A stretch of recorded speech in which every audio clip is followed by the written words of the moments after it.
말씀이 우리의 힘입니다. 샬롬. 오늘도 하나님의 말씀 앞에 서신 모든 분들을 사랑하고 축복합니다. 오늘 우리가 함께 나눌 내용은 1. 이새의 아들에게서 받을 유산이 없도다. 남북 분열. 2. 역대기 저자의 여로보암 고발. 금송아지를 신으로 섬긴다. 수송아지 한 마리, 순양 7마리면 제사장을 시켜준다. 3. 너희가 나를 버렸으므로 나도 너희를 버려. 4. 북이스라엘이여 소금 언약을 기억하고 여호와와 싸우지 말라입니다. 첫 번째, 이새의 아들에게서 받을 유산이 없도다. 남북 분열입니다. 솔로몬은 결점 없이 성전 건축을 완성하고 하나님을 만났지만 말년에 이방 여인들을 사랑하고 그 여인들이 들여온 이방신 우상들을 섬기면서 믿음과 지혜의 왕에서 배교하는 왕으로 마침표를 찍었죠.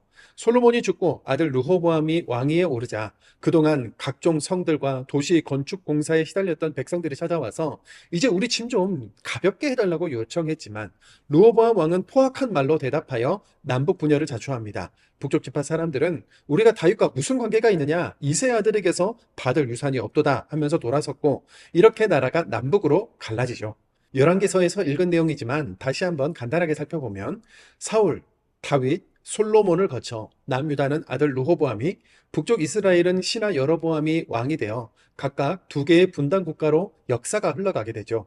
그런데 여기서 잠깐입니다. 사실 이스라엘은 사사 시절에도 여호수아가 속한 남쪽의 유다 지파와 갈렙이 속한 북쪽의 에브라임 지파를 중심으로 계속 갈등이 있어 왔고, 사울이 죽자마자 다윗이 바로 이스라엘 전체의 왕이 된 것이 아니라 북쪽은 사울의 아들 이스보셋이, 남쪽은 다윗이 헤브론에서 7년간 통치하다가 다윗이 통일 이스라엘의 왕이 되면서 수도도 예루살렘으로 옮기지 않습니까?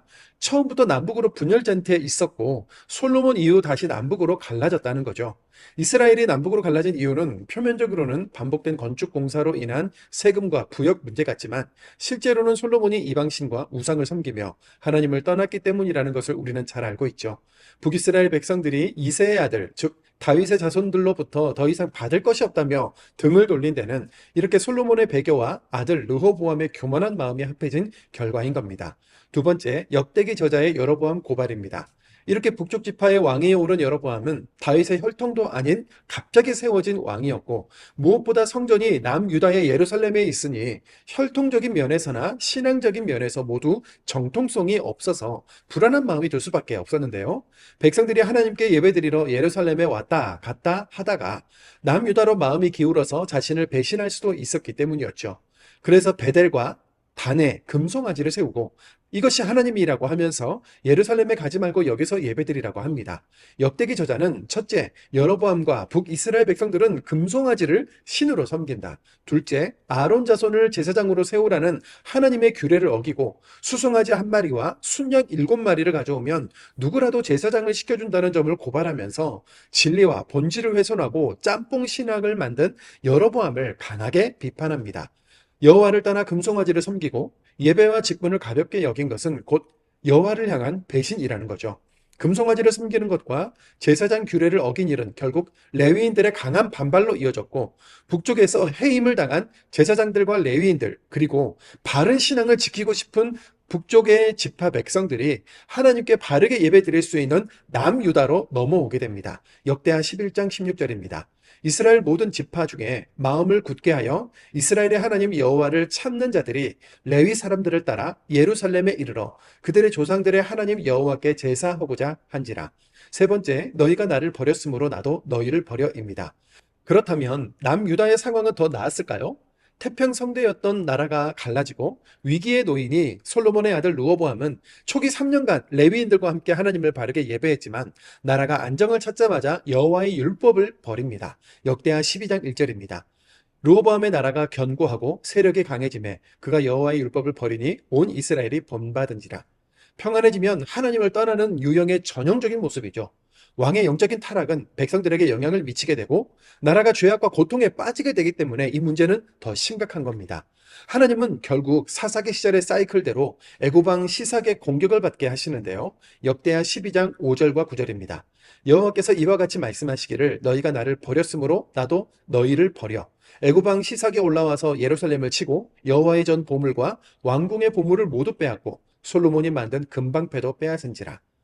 그동안 가는 곳마다 이기는 전쟁을 해온 다윗과 솔로몬 시절의 백성들은 애굽 왕 시삭이 예루살렘을 치고 성전과 왕궁의 보물들을 빼앗아간 현실에 정말 큰 충격을 받았겠죠. 다행히 왕과 백성들이 하나님 앞에 겸비하여 완전히 망하는 것은 면합니다. 네 번째, 북이스라엘이여 소금 언약을 기억하고 여호와와 싸우지 말라입니다. 악하다고 평가를 받은 솔로몬의 아들 르호보암이 죽고 아들 아비야가 왕이 되는데요. 남북으로 갈라진 북이스라엘과 남유다는 지속적인 전쟁을 벌이게 되죠. 아비야는 남유다보다 2배나 많은 군사를 이끌고 온 북쪽의 여로보암과 이스라엘 무리들에게 혈통적, 신앙적 정통성을 들어 이렇게 말합니다. 역대하 13장 5절입니다. 이스라엘 하나님 여호와께서 소금 언약으로 이스라엘 나라를 영원히 다윗과 그의 자손에게 주신 것을 너희가 알 것 아니냐. 부패를 방지하고 변하지 않는 소금의 특징처럼 하나님의 말씀은 영원히 변하지 않기 때문에 내 집과 내 나라가 내 앞에서 영원히 보존되고 내 왕위가 영원히 견고하리라 라고 약속해 주신 다윗 언약을 소금 언약이라고 불렀던 건데요. 하나님이 언약해 주신 백성들과 싸우는 것은 하나님과 싸우는 것이라고 경고하죠. 역대하 13장 12절입니다. 하나님이 우리와 함께하사 우리의 머리가 되시고 그의 제사장들도 우리와 함께하여 전쟁의 나팔을 불어 너희를 공격하느니라. 이스라엘 자손들아 너희 조상들의 하나님 여호와와 싸우지 말라. 너희가 형통하지 못하리라. 결국 2배의 군인과 복병까지 뒀던 여로보암의 군대는 하나님이 치셔서 패했고 이후 여로보암 왕은 다시 강성하지 못한 채 죽었다고 말씀을 기록하는데요. 역대기서의 독자인 당시 포로 귀환민들은 이 역사를 읽으며 어떤 생각을 가졌을까요? 다윗과 함께 하신다는 소금 언약이 지금도 우리와 함께 하기 때문에 우리가 포로 생활에서 해방되어서 여기까지 돌아올 수 있었구나. 영원하신 하나님의 약속을 신뢰하고 바르게 예배하는 자의 정체성을 기억하고 사명 감당하면서 살아야겠구나. 그래야 우리가 존귀한 자로 살 수 있구나 생각했을 겁니다. 오늘의 우리도 크게 다르지 않겠죠. 나에게 주신 정체성과 사명을 생각하면서 오늘도 말씀을 읽겠습니다. 역대하 10장입니다. 역대하 10장. 르호보암이 세겜으로 갔으니 이는 온 이스라엘이 그를 왕으로 삼고자 하여 세겜에 이르렀음이더라. 느밧의 아들 여로보암이 전에 솔로몬 왕의 낯을 피하여 애굽으로 도망하여 있었더니 이 일을 듣고 여로보암이 애굽에서부터 돌아오매 무리가 사람을 보내어 그를 불렀더라. 여로보암과 온 이스라엘이 와서 르호보암에게 말하여 이르되 왕의 아버지께서 우리의 멍에를 무겁게 하였으나 왕은 이제 왕의 아버지께서 우리에게 시킨 고역과 매우 무거운 멍에를 가볍게 하소서. 그리하시면 우리가 왕을 섬기겠나이다. 르호보암이 그들에게 대답하되 3일 후에 다시 내게로 오라 하매 백성이 가니라. 르호보암 왕이 그의 아버지 솔로몬의 생전에 그 앞에 모셨던 원로들과 의논하여 이르되 너희는 이 백성에게 어떻게 대답하도록 권고하겠느냐 하니 그들이 대답하여 이르되 왕이 만일 이 백성을 후대하여 기쁘게 하고 선한 말을 하시면 그들이 영원히 왕의 종이 되리이다 하나 왕은 원로들이 가르치는 것을 버리고 그 앞에 모시고 있는 자기와 함께 자라난 젊은 신하들과 의논하여 이르되 너희는 이 백성에게 어떻게 대답하도록 권고하겠느냐. 백성이 내게 말하기를 왕의 아버지께서 우리에게 매운 멍에를 가볍게 하라 하였느니라 하니 함께 자라난 젊은 신하들이 왕께 말하여 이르되 이 백성들이 왕께 아뢰기를 왕의 아버지께서 우리의 멍에를 무겁게 하였으나 왕은 우리를 위하여 가볍게 하라 하였은즉 왕은 대답하시기를 내 새끼 손가락이 내 아버지의 허리보다 굵으니 내 아버지가 너희에게 무거운 멍에를 매게 하였으나 이제 나는 너희의 멍에를 더욱 무겁게 할지라. 내 아버지는 가죽 채찍으로 너희를 치셨으나 나는 정갈 채찍으로 하리라 하소서 하더라. 3일 만에 여로보암과 모든 백성이 르호보암에게 나왔으니 이는 왕이 명령하여 이르기를 3일 만에 내게로 다시 오라 하였음이라. 왕이 포악한 말로 대답할세 르호보암이 원로들의 가르침을 버리고 젊은 신하들의 가르침을 따라 그들에게 말하여 이르되 내 아버지는 너희의 멍에를 무겁게 하였으나 나는 더 무겁게 할지라. 내 아버지는 가죽 채찍으로 너희를 치셨으나 나는 정갈 채찍으로 치리라 하니라. 왕이 이같이 백성의 말을 듣지 아니하였으니 이 일은 하나님께로 말미암아 난 것이라. 여호와께서 전에 실로 사람 아히야로 하여금 느밧의 아들 여로보암에게 이르신 말씀을 응하게 하심이더라. 온 이스라엘은 왕이 자기들의 말을 듣지 아니함을 보고 왕에게 대답하여 이르되 우리가 다윗과 무슨 관계가 있느냐. 이새의 아들에게서 받을 유산이 없도다. 이스라엘아 각각 너희의 장막으로 돌아가라. 다윗이여 이제 너는 내 집이나 돌보라 하고 온 이스라엘이 그들의 장막으로 돌아가니라. 그러나 유다 성읍들에 사는 이스라엘 자손들에게는 르호보암이 그들의 왕이 되었더라. 르호보암 왕이 역군의 감독 하도람을 보냈더니 이스라엘 자손이 저를 돌로 쳐 죽인지라. 르호보암 왕이 급히 수레에 올라 예루살렘으로 도망하였더라. 이에 이스라엘이 다윗의 집을 배반하여 오늘날까지 이르니라. 역대하 11장. 르호보암이 예루살렘에 이르러 유다와 베냐민 족속을 모으니 택한 용사가 18만 명이라. 이스라엘과 싸워 나라를 회복하여 르호보암에게 돌리려 하더니 여호와의 말씀이 하나님의 사람 스마야에게 임하여 이르시되, 솔로몬의 아들 유다 왕 르호보암과 유다와 베냐민에 속한 모든 이스라엘 무리에게 말하여 이르기를, 여호와께서 이같이 말씀하시기를, 너희는 올라가지 말라. 너희 형제와 싸우지 말고 각기 집으로 돌아가라. 이 일이 내게로 말미암아 난 것이라 하셨다 하라 하신지라. 그들이 여호와의 말씀을 듣고 돌아가고 여로보암을 치러 가던 길에서 되돌아왔더라. 르호보암이 예루살렘에 살면서 유다 땅에 방비하는 성읍들을 건축하였으니 곧 베들레헴과 에담과 드고아와 벳술과 소고와 아둘람과 가드와 마레사와 십과 아도라임과 라기스와 아세가와 소라와 아얄론과 헤브론이니 다 유다와 베냐민 땅에 있어 견고한 성읍들이라. 르호보암이 그 방비하는 성읍들을 더욱 견고하게 하고 지휘관들을 그 가운데에 두고 양식과 기름과 포도주를 저축하고 모든 성읍에 방패와 창을 두어 매우 강하게 하니라. 유다와 베냐민이 르호보암에게 속하였더라. 온 이스라엘의 제사장들과 레위 사람들이 그들의 모든 지방에서부터 르호보암에게 돌아오되 레위 사람들이 자기들의 마을들과 산업을 떠나 유다와 예루살렘에 이르렀으니 이는 여로보암과 그의 아들들이 그들을 해임하여 여호와께 제사장의 직분을 행하지 못하게 하고 여로보암이 여러 산당과 순념소 우상과 자기가 만든 송아지 우상을 위하여 친히 제사장들을 세움이라. 이스라엘 모든 지파 중에 마음을 굳게 하여 이스라엘의 하나님 여호와를 찾는 자들이 레위 사람들을 따라 예루살렘에 이르러 그들의 조상들의 하나님 여호와께 제사하고자 한지라.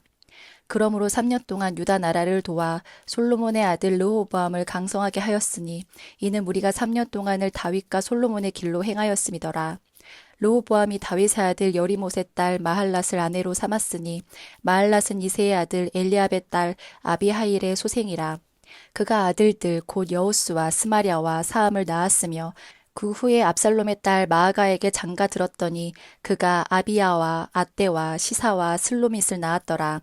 르호보암은 아내 18명과 첨 60명을 거느려 아들 28명과 딸 60명을 낳았으나 압살롬의 딸 마아가를 모든 처첩보다 더 사랑하여 르호보암은 마아가의 아들 아비야를 후계자로 세웠으니 이는 그의 형제들 가운데 지도자로 삼아 왕으로 세우고자 함이었더라.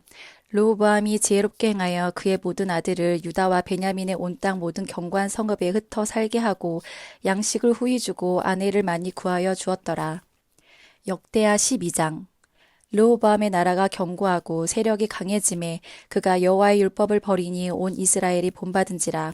그들이 여호와께 범죄하였으므로 르호보암 왕 제5년에 애굽 왕 시삭이 예루살렘을 치러 올라오니 그에게 병거가 1200대요 마병이 6만 명이며 애굽에서 그와 함께 온 백성 곧 리비아와 숲과 구스 사람이 헤아릴 수 없이 많더라. 시삭이 유다의 견고한 성읍들을 빼앗고 예루살렘에 이르니 그때에 유다 방백들이 시삭의 일로 예루살렘에 모였는지라. 선지자 스마야가 르호보암과 방백들에게 나와 이르되 여호와께서 이같이 말씀하시기를 너희가 나를 버렸으므로 나도 너희를 버려 시삭의 손에 넘겨노라 하셨다 한지라. 이에 이스라엘 방백들과 왕이 스스로 겸비하여 이르되 여호와는 의로우시다 하매 여호와께서 그들이 스스로 겸비함을 보신지라. 여호와의 말씀이 스마야에게 임하여 이르시되 그들이 스스로 겸비하였으니 내가 멸하지 아니하고 저희를 조금 구원하여 나의 노를 시삭의 손을 통하여 예루살렘에 쏟지 아니하리라. 그러나 그들이 시삭의 종이 되어 나를 섬기는 것과 세상 나라들을 섬기는 것이 어떠한지 알게 되리라 하셨더라. 애굽 왕 시삭이 올라와서 예루살렘을 치고 여호와의 전 보물과 왕궁의 보물을 모두 빼앗고 솔로몬이 만든 금 방패도 빼앗은지라. 르호보암 왕이 그 대신에 노수로 방패를 만들어 국문을 지키는 경호 책임자들의 손에 맡김에 왕이 여호와의 전에 들어갈 때마다 경호하는 자가 그 방패를 들고 갔다가 경호실로 도로 가져갔더라. 르호보암이 스스로 겸비하였고 유다의 선한 일도 있으므로 여호와께서 노를 돌이키사 다 멸하지 아니하셨더라. 르호보암 왕은 예루살렘에서 스스로 세력을 굳게 하여 다스리니라. 르호보암이 왕 위에 오를 때의 나이가 41세라.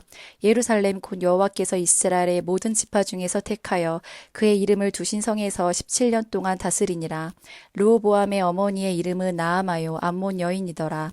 르호보암이 악을 행하였으니 이는 그가 여호와를 구하는 마음을 굳게 하지 아니함이었더라. 르호보암의 처음부터 끝까지의 행적은 선지자 스마야와 선견자 id도의 족보책에 기록되지 아니하였느냐. 르호보암과 여로보암 사이에 항상 전쟁이 있으니라. 르호보암이 그의 조상들과 함께 누움에 다윗성에 장사되고 그의 아들 아비야가 그를 대신하여 왕이 되니라. 역대하 13장. 여로보암 왕 18째 해에 아비야가 유다의 왕이 되고 예루살렘에서 3년 동안 다스리니라. 그의 어머니의 이름은 미가야요 기브아 사람 우리엘의 딸이더라. 아비야가 여로보암과 더불어 싸울세. 아비야는 싸움에 용감한 군사 40만 명을 택하여 싸움을 준비하였고 여로보암은 큰 용사 80만 명을 택하여 그와 대진한지라. 아비야가 에브라임 산중 스마라임 산 위에 서서 이르되 여로보암과 이스라엘 무리들아 다 들으라. 이스라엘 하나님 여호와께서 소금 언약으로 이스라엘 나라를 영원히 다윗과 그의 자손에게 주신 것을 너희가 알 것 아니냐. 다윗의 아들 솔로몬의 신하 느밧의 아들 여로보암이 일어나 자기의 주를 배반하고 남봉꾼과 잡배가 모여 따름으로 스스로 강하게 되어 솔로몬의 아들 르호보암을 대적하였으나 그때 르호보암이 어리고 마음이 연약하여 그들의 입을 능히 막지 못하였었느니라. 이제 너희가 또 다윗 자손의 손으로 다스리는 여호와의 나라를 대적하려 하는도다. 너희는 큰 무리요 또 여로보암이 너희를 위하여 신으로 만든 금송아지들이 너희와 함께 있도다. 너희가 아론 자손인 여호와의 제사장들과 레위 사람들을 쫓아내고 이방 백성들의 풍속을 따라 제사장을 삼지 아니하였느냐. 누구를 막론하고 어린 수송아지 한 마리와 순양 7마리를 끌고 와서 장립을 받고자 하는 자마다 허무한 신들의 제사장이 될 수 있도다. 우리에게는 여호와께서 우리 하나님이 되시니 우리가 그를 배반하지 아니하였고 여호와를 섬기는 제사장들이 있으니 아론의 자손이요 또 레위 사람들이 수종들어 매일 아침 저녁으로 여호와 앞에 번제를 드리며 분향하며 또 깨끗한 상에 진설병을 놓고 또 금 등잔대가 있어 그 등에 저녁마다 불을 켜나니 우리는 우리 하나님 여호와의 계명을 지키나 너희는 그를 배반하였느니라. 하나님이 우리와 함께하사 우리의 머리가 되시고 그의 제사장들도 우리와 함께하여 전쟁의 나팔을 불어 너희를 공격하느니라. 이스라엘 자손들아 너희 조상들의 하나님 여호와와 싸우지 말라. 너희가 형통하지 못하리라. 여로보암이 유다의 뒤를 둘러 복병하였으므로 그 앞에는 이스라엘 사람들이 있고 그 뒤에는 복병이 있는지라. 유다 사람이 뒤를 돌아보고 자기 앞 뒤에 적병으로 말미암아 여호와께 부르짖고 제사장들은 나팔을 부니라. 유다 사람이 소리 지르매 유다 사람이 소리 지를 때에 하나님이 여로보암과 온 이스라엘을 아비야와 유다 앞에서 치시니 이스라엘 자손이 유다 앞에서 도망하는지라. 하나님이 그들의 손에 넘기셨으므로 아비야와 그의 백성이 크게 무찌르니 이스라엘이 택한 병사들이 죽임을 당하고 엎드러진 자들이 50만 명이었더라. 그때 이스라엘 자손이 항복하고 유다 자손이 이겼으니 이는 그들이 그들의 조상들의 하나님 여호와를 의지하였음이라. 아비야가 여로보암을 쫓아가서 그의 성읍들을 빼앗았으니 곧 베델과 그 동네들과 여사나와 그 동네들과 에브론과 그 동네들이라. 아비야 때에 여로보암이 다시 강성하지 못하고 여호와의 치심을 입어 죽었고 아비야는 점점 강성하여 아내 14을 거느려 아들 22과 딸 16을 낳았더라. 아비야의 남은 사적과 그의 행위와 그의 말은 선지자 id도의 주석책에 기록되니라.